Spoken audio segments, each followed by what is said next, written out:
Asalam O Alikum او khair raghlay. I have plus past participle यानी third form of the verb. I have plus past participle मतलब दे چې کړه دے یا کړه وو یعنی کله چې تاسو یو کار په خپل تیر وخت کې کړی او تاسو د هغې په باره کې خبره کوئ نو تاسو به داسې وایئ په دې سټرکچر د دې فارمولې په مدد سره به تاسو هغه خبره کوئ. اوس ګوره لږ شان دې سنټنسز ته تاسو وګورئ چې تاسو په دې سټرکچر باندې پوه شئ. I have done it. I have done it. ما دا کړی دی. I have done it. ما دا کړی دی. I have done it. ما دا کړی دی. یعنی زه دا خبره نه کوم چې زه به دا کومه یا دا ما به کولو خو زه بلکې دا خبره کوم چې ما دا کړی دی. نو I have done it. ما دا کړی دی. I have heard that before. I have heard that before. ما مخکې اورېدلی وو. I have heard that before. ما مخکې اورېدلی وو. اوس ګوره ځان پوه که چې فاست پارټیسیپل دی څه شی یعنی تھرډ فارم اف د ورب دی څه شی. ګوره فرست فارم اف د ورب چې دی که نه د هار نو مونږ دا وایو هر نو تھرډ فارم اف د ورب د دې مونږ بیا هارد وایو نو دې ته ویلی کېږي پاست پارټیسیپل. کله چې تاسو د آی هیو سره پلس کوئ فاست پارټیسیپل نو د دې به دا مطلب شي چې ما کړی دی یا ما کړی وو. یو کار مونږ په خپل تیر وخت کې کړی وي نو هغه به مونږ دغه شانتې وایو. I have heard that before. ما مخکې اورېدلی وو. I have sold that house. ما هغه کورس خرڅ کړی دی. I have sold that house.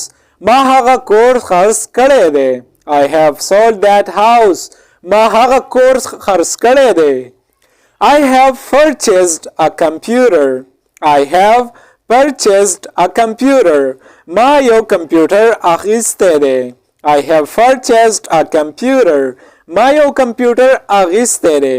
اوس ګوره تاسو په دې ټولو خبرو باندې په دې ټولو جملې باندې پوه شوئ چې موږ به تھرډ فارم څنګه لګو.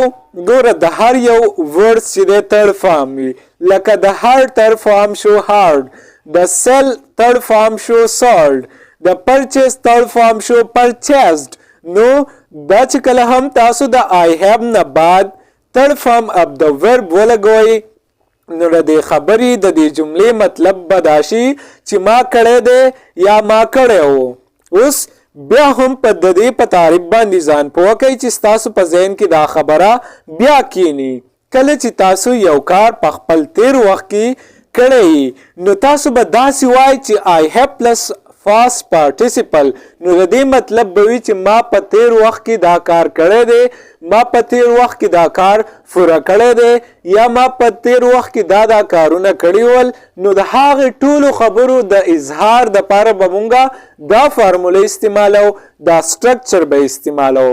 اوس زما سره دا سنټنسز یو ځل بیا ریپیټ کوئ چې ستاسو په ذهن کې دا سنټنسز کینی. I have done it. I have done it. ما دا کړی دی. I have done it. ما دا کړی دی. ستاسو نه څوک معلومات وکړي که نه چې تاسو دا کار کړی دی نو تاسو به ورته وایئ چې I have done it. ما دا کړی دی.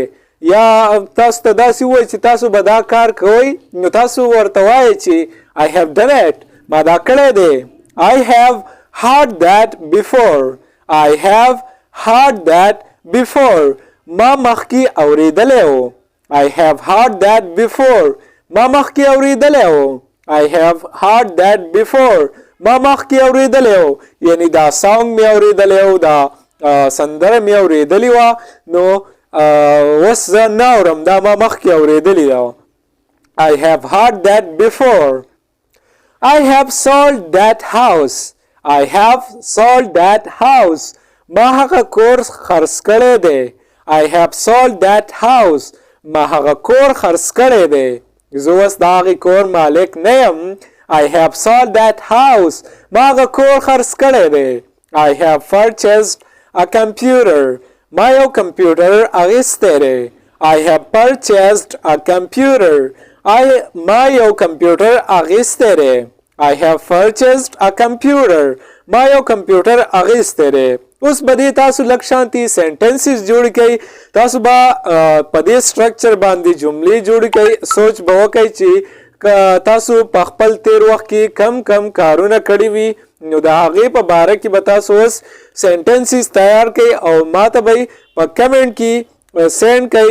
نو زه به ستاسو هغه سنټنسز چې کوم ځای کې چې هم ستاسو غلطي کړې وي هغه درته درښایم. سو رایټ اوس به مونږه د دې نیگیټیو سنټنسز څنګه جوړو یعنی منفي فقرات منفي جملې به مونږ د دې څنګه جوړو. کله چې تاسو وایئ کله چې تاسو یو کار په خپل تیر وخت کې نه وي کړی نو تاسو به داسې وایئ چې I have نه بعد به تاسو د not اضافه وکئ د first participle یعنی د verb third form په منځ کې به تاسو د not اضافه وکئ نو دا به ستاسو هغه نیگیټیو سنټنسز تیار کړي کم کارونه چې تاسو په خپل تیر وخت کې نه وي کړي او تاسو اوس د هغې په باره کې خبره کوئ که نه. کم کارونه چې تاسو په خپل تیر وخت کې کړي وئ نو د هغې دپاره خو تاسو زده کړلو. اوس که تاسو کم کارونه په خپل تیر وخت کې نه وي کړي او د هغې په باره کې تاسو خبره کوئ نو هغه به تاسو څنګه کوئ. ګوره سمپلی د I have او د verb third form په منځ کې به تاسو سمپلی د not اضافه وکئ نو دا به ستاسو هغه نیگیټیو سنټنسز یعنی منفي جملې تیارې کړي. اوس تاسو لږ شانتي زما سره دا سنټنسز وګورئ چې ستاسو په ذهن کې دا سټرکچر هم کینی. I have not done it. I have not done it. ما دا نه دی کړی. I have not done it. ما دا نه دی کړی یعنی ما دا کار تاسو ما ته په اوله کړی خو ما دا کار نه دی کړی تر اوسه پورې نو تاسو به داسې وایئ چې I have not done it. ما دا نه دی کړی. که تاسو کار کړی وي نو د هغې دپاره تاسو ووایئ که نه چې موږ به وایو چې I have done it.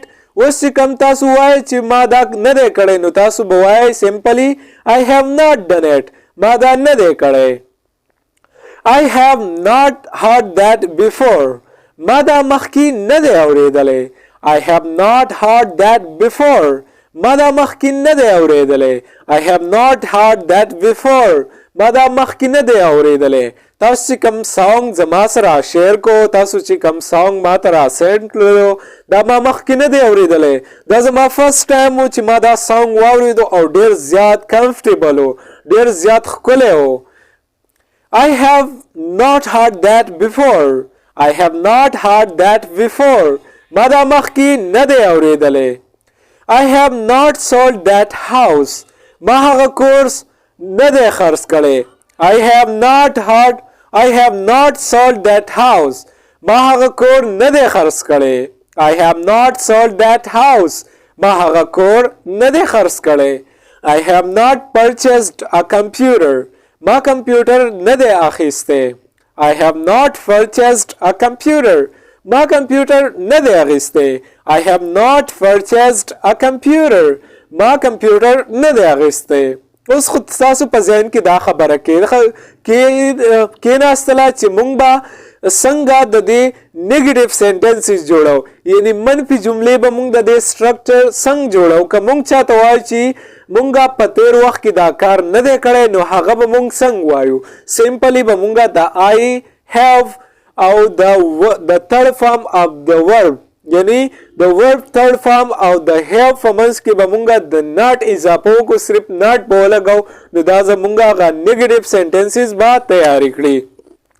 لږ شانتي دا سنټنسز ما سره دوباره ریپیټ کړئ چې ستاسو په ذهن کې دا سنټنسز کینی. I have not done it. ما دا نه دی کړی. I have not done it. ما دا نه دی کړی. I have not done it. ما دا نه دی کړی. I have not heard that before.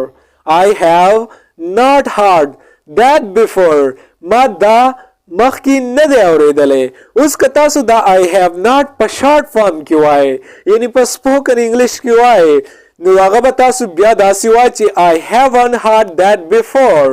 I haven't heard that before. ما دا مخکې نه دی اورېدلی. I haven't sold that house. I haven't sold that house. ما هغه کور نه دی خرڅ کړی. I haven't sold that house. ما هغه کور نه دی خرڅ کړی. I haven't purchased a computer. ما computer نه دی اخیسته. I haven't purchased a computer. ما computer نه دی اخیسته. I have not purchased a computer. ما computer نه دی اخیسته. اوس به مونږ سوالیه جملې څنګه جوړو د دې سټرکچر د دې فارمولې.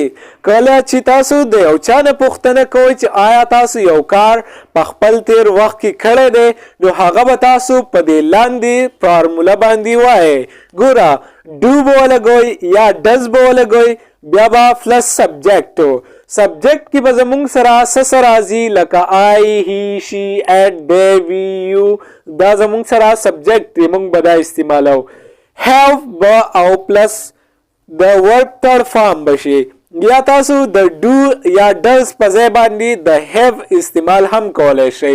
اوس تاسو ته دا خبره هم ما کړې ده چې ډو او ډز به تاسو کم ځای استعمالوئ. نو دا ما په سپوکن انګلیش کلاس نمبر 7 کې دا خبره کړې ده.